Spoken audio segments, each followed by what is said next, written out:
সবাইকে জানাই রথযাত্রার প্রীতি শুভেচ্ছা ও অভিনন্দন। ছোটদেরকে অনেক ভালোবাসা আর বড়দেরকে জানাই প্রণাম। আর এখানে দাঁড়িয়ে থাকা বৈষ্ণবগণের চরণে জানাই দণ্ডবত প্রণাম।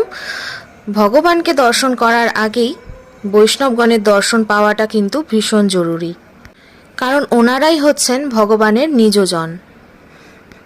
আর ভগবানের নিজজনের সঙ্গ যদি আমরা না করি, তাহলে কিন্তু আমাদের মতো কলিহত জীবের জীবন কোনোদিনই শুদ্ধ হবে না।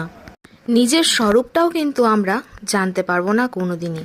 গুরু কি তত্ত্ব, হরি কি তত্ত্ব, অথবা জীবনের বেঁচে থাকার আসল মানেটাও কিন্তু আমরা খুঁজে পাবো না। প্রেমটা কী রূপ, তার স্বরূপ কি, সেটাও কিন্তু আমরা জানতে পারবো না। যদিও এগুলো আমার অনুভবের বিষয়, তোমাদের সঙ্গে শেয়ার করছি, তবুও বলবো তোমরা সাধুসঙ্গটা করো। সাধুসঙ্গ করা অবশ্যই ভীষণ প্রয়োজন।